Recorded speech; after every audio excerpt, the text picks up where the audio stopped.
तो हम बात करेंगे कलेक्शंस एंड जेनेरिक के बारे में भी। ठीक है, तो सबसे पहले तो मुझे कलेक्शंस के बारे में डिटेल में बताओ, कलेक्शंस क्या होते हैं और उन पर इंटरव्यू में कैसे क्वेश्चंस बनते हैं। ज़रूर। कलेक्शंस जावा का एक ऐसा फ्रेमवर्क है जो डेटा को स्टोर करने, मैनेज करने और प्रोसेस करने के लिए कई तरह के डेटा स्ट्रक्चर प्रदान करता है। इसमें सबसे मुख्य रूप से लिस्ट, सेट्स और मैप्स आते हैं। एक लिस्ट एक ऑर्डर्ड कलेक्शन होता है जहाँ डुप्लीकेट आइटम्स की अनुमति होती है। उदाहरण अरे लिस्ट, लिंक लिस्ट। 2 सेट एक अनऑर्डर्ड कलेक्शन होता है जिसमें डुप्लीकेट एलिमेंट्स नहीं होते। उदाहरण hash set, tree set. Map map एक कलेक्शन होता है जो कि की वैल्यू पेयर में डेटा को स्टोर करता है। उदाहरण hash map, tree map. Interview में पूछे जाने वाले सवाल, कलेक्शन फ्रेमवर्क में लिस्ट, सेट और मैप में क्या अंतर है? हैश मैप और ट्री मैप में क्या फर्क है? एरे लिस्ट और लिंक लिस्ट में कौन सा बेहतर है और क्यों? कलेक्शंस में टाइप सेफ्टी कैसे सुनिश्चित की जाती है? कलेक्शन परफॉर्मेंस से जुड़ी बातें, जैसे कि कौन सा कलेक्शन कब बेहतर प्रदर्शन देता है। इस तरह कलेक्शंस के बारे में अच्छी समझ होने से इंटरव्यू में भी अच्छा प्रदर्शन किया जा सकता है। ठीक है, तो अभी मेरे को दो चीजें बताओ जो तुमने बोला कि कलेक्शंस में टाइप सेफ्टी क्या होती है, उसके बारे में अच्छे से बताओ थोड़ा। और कौन से सिचुएशन में कौन सा कलेक्शन बेटर परफॉर्मेंस देता है, इसके बारे में भी बताओ। बिल्कुल। चलिए सबसे पहले टाइप सेफ्टी के बारे में बात करते हैं। टाइप सेफ्टी जेनेरिक्स की मदद से हम कलेक्शन में किसी खास टाइप का डेटा ही स्टोर कर सकते हैं। इसका मतलब है कि हम कलेक्शन के टाइप को पहले से ही तय कर लेते हैं जिससे रन टाइम पर टाइप रिलेटेड एरर से बचा जा सकता है। उदाहरण के तौर पर अगर हम लिस्ट स्ट्रिंग बनाते हैं तो उसमें सिर्फ स्ट्रिंग वैल्यूज ही आ सकती हैं। अगर हम उसमें कोई अन्य टाइप की वैल्यू डालने की कोशिश करेंगे तो कंपाइल टाइम पर ही एरर आ जाएगा। इस तरह टाइप सेफ्टी कलेक्शन को सुरक्षित और भरोसेमंद बनाती है। कलेक्शंस में परफॉर्मेंस, अलग अलग कलेक्शंस की परफॉर्मेंस उनके इस्तेमाल पर निर्भर करती है। एरे लिस्ट ये डायनामिक एरे पर आधारित होता है इसलिए इंडेक्स से एक्सेस करना बहुत तेज होता है, लेकिन इंसर्ट और डिलीट ऑपरेशंस के लिए ये कम तेज होता है, खासकर अगर मध्य में बदलाव करना हो। लिंक लिस्ट ये नोड्स की लिंक्स पर आधारित होता है इसलिए मेल में इंसर्ट और डिलीट करना तेज होता है, लेकिन इंडेक्स से एक्सेस करना थोड़ा धीमा हो सकता है। हैश सेट बहुत तेज होता है अगर हमें यूनिक एलिमेंट्स की जरूरत हो। सर्च, इंसर्ट और डिलीट ऑपरेशंस और इन सब के लिए कांस्टेंट टाइम में परफॉर्मेंस देता है। ट्री सेट एलिमेंट्स को ऑर्डर में रखता है लेकिन परफॉर्मेंस थोड़ा कम होता है हैश सेट से। सर्च, इंसर्ट और डिलीट के लिए लॉगरिथमिक टाइम में परफॉर्मेंस देता है। हैश मैप की वैल्यू पेयर को स्टोर करने के लिए these are efficient. Search, insert और डिलीट ऑपरेशंस कांस्टेंट टाइम में होते हैं। ट्री मैप कीज को ऑर्डर में रखता है लेकिन परफॉर्मेंस हैश मैप से थोड़ी कम होती है। सर्च, इंसर्ट और डिलीट के लिए लॉगरिथमिक टाइम में परफॉर्मेंस देता है। इस तरह कलेक्शन का चुनाव किस तरह के डेटा और ऑपरेशन पर निर्भर करता है। उम्मीद है इससे आपको काफी मदद मिलेगी। बढ़िया, अब जेनेरिक्स के बारे में सेम तरीके से बताओ कि क्या होते हैं और इसमें क्या पूछ सकते हैं इंटरव्यूज में। जरूर। जावा में एक ऐसा फीचर है जो हमें टाइप सेफ्टी को बढ़ाने और कोड को ज्यादा लचीला और पुनरुपयोगी बनाने में मदद करता है। जेनेरिक्स की खासियत, जेनेरिक्स की मदद से हम कलेक्शंस या किसी भी क्लास को एक निश्चित टाइप के साथ परिभाषित कर सकते हैं। इससे रन टाइम पर टाइप एरर कम हो जाते हैं। उदाहरण के तौर पर अगर हम लिस्ट इंटीजर बनाते हैं तो उसमें सिर्फ इंटीजर वैल्यूज ही आ सकती है। इस तरह की टाइप सेफ्टी कंपाइल टाइम पर ही सुनिश्चित हो जाती है। जेनेरिक्स के इस्तेमाल से कोड का रीडेबिलिटी और मेंटेनेंस भी आसान हो जाता है क्योंकि हमें अलग अलग टाइप्स के लिए अलग अलग क्लासेस नहीं बनानी पड़ती। इंटरव्यू में पूछे जाने वाले सवाल, जेनेरिक्स क्या होते हैं और इनका मुख्य लाभ क्या है? टाइप सेफ्टी को जेनेरिक्स के जरिए कैसे बढ़ाया जा सकता है? क्या जेनेरिक्स और कच्चे टाइप्स, रॉ टाइप्स में कोई अंतर है? वाइल्ड कार्ड्स का इस्तेमाल कब और कैसे किया जाता है? जेनेरिक्स के साथ बॉक्सिंग और अनबॉक्सिंग का क्या संबंध है? इन सवालों के जरिए इंटरव्यू में आपकी जेनेरिक्स की समझ और उसकी व्यवहारिक उपयोगिता को परखा जाता है। उम्मीद है इससे आपको काफी मदद मिलेगी। हाँ, तुमने जितने भी इंटरव्यू क्वेश्चंस बताए उन सब के आंसर्स दो मेरे को एक बार अच्छे से। जरूर, मैं इन इंटरव्यू सवालों के जवाब विस्तार से बताता हूँ। एक, जेनेरिक्स क्या होते हैं और इनका मुख्य लाभ क्या है? जेनेरिक्स ऐसे टाइप पैरामीटर्स होते हैं जो हमें क्लास, इंटरफेस या मेथड को टाइप सेफ्टी के साथ लिखने की अनुमति देते हैं। इसका मुख्य लाभ ये है कि हम कंपाइल टाइम पर ही टाइप संबंधित एरर्स को पकड़ सकते हैं, जिससे रन टाइम पर एरर कम हो जाते हैं। इससे कोड की रीडेबिलिटी और मेंटेनेंस भी बेहतर होती है। टू, टाइप सेफ्टी को जेनेरिक्स के जरिए कैसे बढ़ाया जा सकता है? जेनेरिक्स की मदद से हम कलेक्शंस या किसी भी क्लास को एक निश्चित टाइप के साथ परिभाषित कर सकते हैं। इससे ये सुनिश्चित होता है कि गलत टाइप की वैल्यूज कलेक्शन में शामिल नहीं हो पाएंगी। इस तरह कंपाइल टाइम पर ही टाइप वेरिफिकेशन हो जाता है और रन टाइम पर किसी भी तरह की टाइप मिस्टेक से बचा जा सकता है।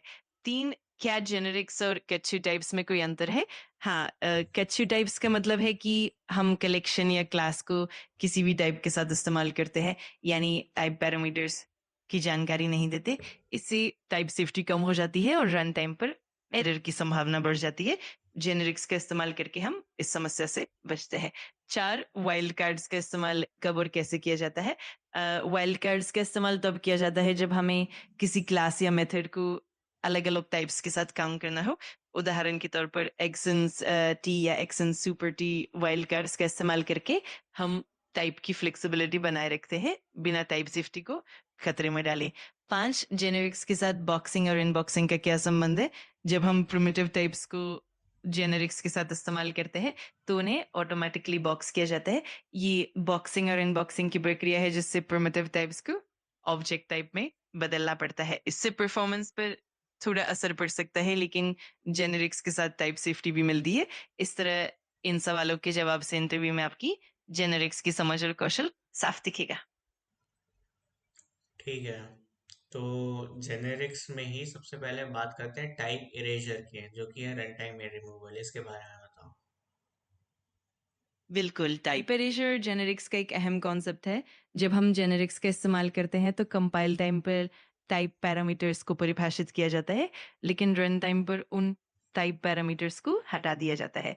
इसे ही टाइप एरेज़र कहा जाता है। टाइप एरेज़र की खासियतें: रन टाइम पर जेनेरिक्स के टाइप पैरामीटर्स को जानकारी के रूप में नहीं रखा जाता है। इसका मतलब है कि रन टाइम पर सभी जेनेरिक टाइप्स एक जैसे ही होते हैं, यानी टाइप से जुड़ी जानकारी गायब हो जाती है। इसका फ़ायदा ये है कि जेनेरिक्स के इस्तेमाल से परफॉर्मेंस पर कोई असर नहीं पड़ता, क्योंकि रन टाइम पर टाइप चेकिंग नहीं होती। हालांकि इसका एक नकारात्मक पहलू ये है कि रन टाइम पर टाइप जानकारी उपलब्ध नहीं होने से कुछ केसों में टाइप से जुड़ी जानकारी नहीं मिल पाती। इंटरव्यू में पूछे जाने वाला सवाल: टाइप एरेजर क्या होता है और ये कैसे काम करता है? टाइप एरेजर के कारण जेनेरिक्स का रन टाइम पर क्या असर होता है? क्या टाइप एरेजर के कारण हम किसी विशेष टाइप की जानकारी रन टाइम पर प्राप्त नहीं कर सकते? टाइप एरेजर के प्रभाव को कैसे मैनेज किया जा सकता है? इस तरह टाइप एरेजर का गहराई से ज्ञान इंटरव्यू में आपकी समझ को उजागर करता है। अच्छा, ठीक है। जो भी क्वेश्चंस हैं उनका आंसर्स बताओ, जो भी इंटरव्यू के क्वेश्चंस तुमने बोले। ज़रूर, चलिए इन सवालों के जवाब विस्तार से देखते हैं। एक टाइप एरेज़र क्या होता है और ये कैसे काम करता है? टाइप एरेज़र जेनेरिक्स का एक महत्वपूर्ण कॉन्सेप्ट है, जिसमें कंपाइल टाइम पर परिभाषित टाइप पैरामीटर्स रन टाइम पर गायब हो जाते हैं। इसका मतलब है कि रन टाइम पर जेनेरिक क्लास या मेथड के टाइप पैरामीटर्स की जानकारी उपलब्ध नहीं होती। इससे परफॉर्मेंस बेहतर रहती है, लेकिन कुछ मामलों में टाइप जानकारी की कमी हो सकती है। 2, टाइप एरेजर के कारण जेनेरिक्स का रन टाइम पर क्या असर होता है? क्योंकि टाइप पैरामीटर्स रन टाइम पर मौजूद नहीं होते, इसलिए हम रन टाइम पर किसी विशेष टाइप की जानकारी प्राप्त नहीं कर पाते। ये परफॉर्मेंस को बेहतर बनाता है, लेकिन हमें टाइप से जुड़ी कुछ जानकारी नहीं मिल पाती। 3, क्या टाइप एरेजर के कारण हम किसी विशेष टाइप की जानकारी रन टाइम पर प्राप्त नहीं कर सकते? हाँ, बिल्कुल। टाइप एरेजर के कारण हम रन टाइम पर किसी भी जेनेरिक टाइप की जानकारी नहीं ले पाते। इसका मतलब है कि अगर हमें किसी स्पेसिफिक टाइप की जानकारी चाहिए, तो हमें कुछ अतिरिक्त उपाय अपनाने पड़ सकते हैं। 4, टाइप एरेजर की प्रभाव को कैसे मैनेज किया जा सकता है? हम कुछ तकनीकों का इस्तेमाल करके टाइप इरेजर के प्रभाव को कम कर सकते हैं, जैसे कि कास्टिंग या रिफ्लेक्शन का उपयोग करना। हालांकि इन तरीकों से कोड की जटिलता बढ़ सकती है। इस तरह इन सभी सवालों के जवाब से आपकी जेनेरिक्स की समझ और गहरी हो जाती है और इंटरव्यू में भी आपकी पकड़ मजबूत होती है। ठीक है। चलो अभी वाइल्ड कार्ड्स के बारे में बात करते हैं। इसमें एक टीईसीएस प्रिंसिपल आता है, इसके बारे में बताओ। बिल्कुल, वाइल्ड कार्ड्स जेनेरिक्स में हमें टाइप फ्लेक्सिबिलिटी देने के लिए काम आते हैं और PECS principal producer extends consumer super का इस्तेमाल हमें सही तरीके से वाइल्ड कार्ड्स का उपयोग करने में मदद करता है। पीईसीएस प्रिंसिपल की मूल बातें प्रोड्यूसर एक्सटेंड्स जब हम किसी टाइप को प्रोड्यूस करते हैं यानी डेटा को आउटपुट करते हैं तब हमें वाइल्ड कार्ड में एक्सटेंड्स का इस्तेमाल करना चाहिए। इसका मतलब है कि हम एक बेस क्लास से किसी सब क्लास तक जा सकते हैं। कंज्यूमर सुपर जब हम किसी टाइप को कंज्यूम करते हैं यानी डेटा को इनपुट करते हैं तब हमें वाइल्ड कार्ड में सुपर का इस्तेमाल करना चाहिए। इसका मतलब है कि हम एक सब क्लास से उसकी बेस क्लास की ओर जा सकते हैं। पीसीएस प्रिंसिपल का महत्व, ये प्रिंसिपल हमें वाइल्ड कार्ड्स का सही तरीके से इस्तेमाल करने में मदद करता है ताकि टाइप सेफ्टी बनी रहे। इससे इलेक्शन को अधिक लचीला बनाया जा सकता है और हम गलत टाइप को इनपुट करने से बच सकते हैं। इंटरव्यू में पूछे जाने वाले सवाल, पीसीएस प्रिंसिपल क्या है और ये वाइल्ड कार्ड्स के इस्तेमाल में कैसे मदद करता है? एक्सटेंस और सुपर वाइल्ड कार्ड्स का अंतर क्या है? कब हमें एक्सटेंस और कब सुपर का इस्तेमाल करना चाहिए? पीसीएस प्रिंसिपल का सही तरीके से पालन करने के फायदे क्या है? इस तरह पीसीएस प्रिंसिपल हमें वाइल्ड कार्ड्स का उपयोग समझदारी से करने में मदद करता है जिससे कोड की गुणवत्ता और मेंटेनेंस बेहतर होती है। इस पे इंटरव्यू में क्या क्वेश्चंस पूछ सकते हैं? इंटरव्यू में पीसीएस प्रिंसिपल से जुड़े कुछ आम सवाल इस तरह हो सकते हैं। एक, पीसीएस प्रिंसिपल का मतलब क्या है? आपसे पूछा जा सकता है कि पीसीएस प्रिंसिपल का पूरा फॉर्मूला क्या है? प्रोड्यूसर एक्सटेंड्स कंज्यूमर सुपर, और इसका उद्देश्य क्या होता है? तो एक्सटेंड्स और सुपर वाइल्ड कार्ड्स में क्या अंतर है? यहाँ आपसे ये पूछा जा सकता है कि कब एक्सटेंड्स का इस्तेमाल करना चाहिए जब हम डेटा को प्रोड्यूस करते हैं और कब सुपर का इस्तेमाल करना चाहिए जब हम डेटा को कंज्यूम करते हैं। 3, पीसीएस प्रिंसिपल का इस्तेमाल कब और क्यों किया जाता है? आपसे ये पूछा जा सकता है कि किस तरह के कलेक्शंस या मेथड्स में पीसीएस प्रिंसिपल का पालन करना जरूरी होता है और इससे क्या फायदे होते हैं। 4, टाइप सेफ्टी पर पीसीएस प्रिंसिपल का प्रभाव। आपसे ये भी पूछा जा सकता है कि पीसीएस प्रिंसिपल का पालन करने से टाइप सेफ्टी कैसे सुनिश्चित की जाती है और इससे कोड की गुणवत्ता कैसे बढ़ती है। 5, उदाहरणों के साथ पीसीएस प्रिंसिपल को समझाना। इंटरव्यूअर आपसे उदाहरण देकर ये प्रश्न कर सकता है कि किसी खास कलेक्शन या मेथड में एक्सटेंस और सुवर का उपयोग कैसे किया गया है। इस तरह के सवालों से इंटरव्यू में आपकी गहरी समझ और प्रैक्टिकल नॉलेज को परखा जाता है। चलो ठीक है, नेक्स्ट है कंपाइल टाइम सेफ्टी, इसके बारे में बताओ। ज़रूर। कंपाइल टाइम सेफ्टी का मतलब होता है कि कोड को रन करने से पहले ही यानी कंपाइल के दौरान संभावित एरर्स को पकड़ लिया जाए। इससे प्रोग्राम की विश्वसनीयता और स्थिरता बढ़ती है। कंपाइल टाइम सेफ्टी की खासियतें, टाइप चेकिंग, जेनेरिक्स और स्ट्रिक्ट टाइपिंग की मदद से कंपाइलर कोड को चेक करता है कि सभी वेरिएबल्स, मेथड्स और कलेक्शंस में सही टाइप का इस्तेमाल हो रहा है। इससे रन टाइम पर टाइप संबंधित एरर कम हो जाते हैं। सिंटैक्स चेकिंग, कंपाइलर कोड की सिंटैक्स को भी चेक करता है जिससे कोड में कोई भी सिंटैक्स एरर पहले ही पकड़ी जाती है।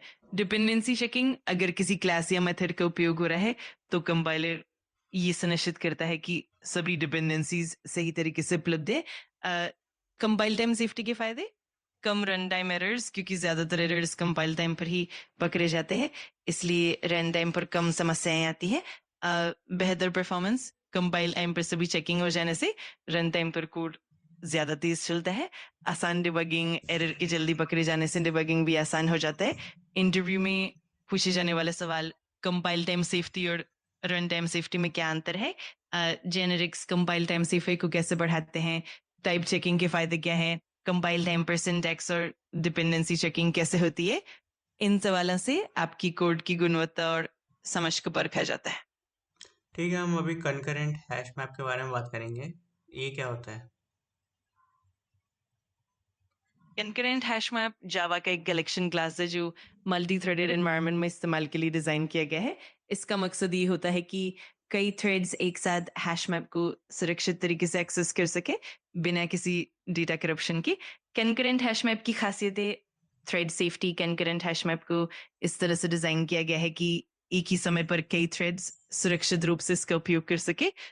सेगमेंटेशन, कंकरेंट हैश मैप अपने डेटा को कई छोटे छोटे सेगमेंट्स में बांट देता है जिससे अलग अलग थ्रेड्स अलग अलग सेगमेंट्स पर काम कर सकते हैं। कंकरेंट हैश मैप पर परफॉर्मेंस आम हैश मैप से बेहतर होती है क्योंकि ये थ्रेड सुरक्षित ऑपरेशंस को छोटे छोटे हिस्सों में बांट कर करता है। कंसिस्टेंसी और कॉन्करेंसी का अच्छा संतुलन रखता है। इंटरव्यू में पूछे जाने वाला सवाल, कंकरेंट हैश मैप और सिंक्रोनाइज हैश मैप में क्या अंतर है? कंकरेंट हैश मैप की सेगमेंटेशन का क्या मकसद है?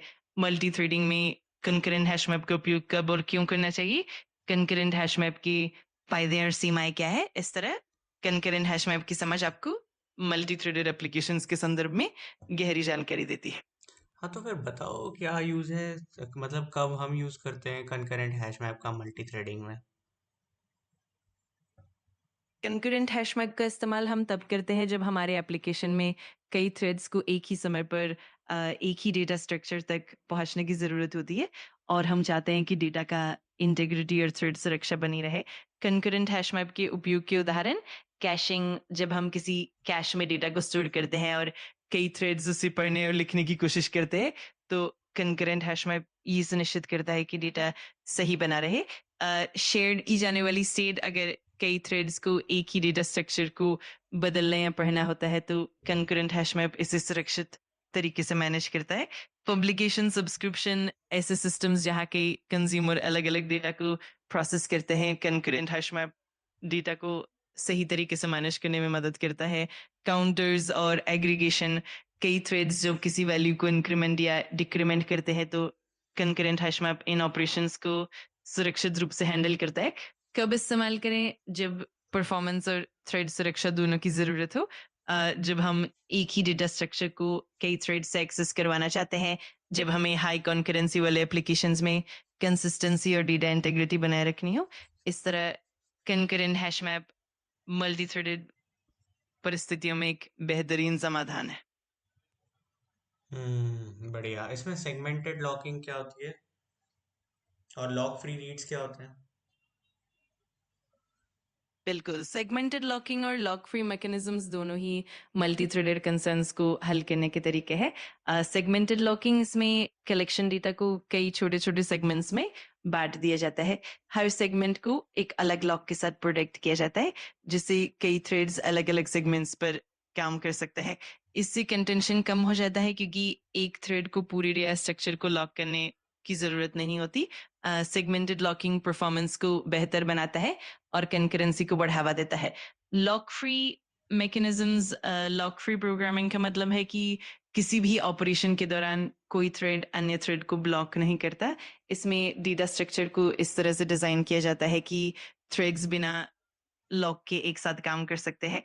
लॉक फ्री मैकेनिज्म से लेटेंसी कम होती है और परफॉर्मेंस बेहतर होती है, लेकिन इन्हें डिजाइन करना थोड़ा जटिल होता है। लॉक फ्री प्रोग्रामिंग में कंसिस्टेंसी और डेटा इंटीग्रिटी को बनाए रखना थोड़ा चुनौतीपूर्ण हो सकता है।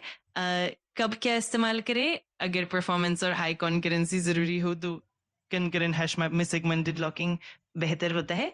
जब आपको पूरी तरह से लॉकिंग से बचना हो और बहुत हाई परफॉर्मेंस चाहिए तो लॉक फ्री मैकेनिज्म्स का इस्तेमाल कर सकते हैं। इस तरह इन दोनों तकनीकों के सही चयन एप्लीकेशन की ज़रूरतों पर निर्भर करता है। ठीक है, बढ़िया। बिगो परफॉर्मेंस में तो यही है कि ठीक है, बहुत बढ़िया।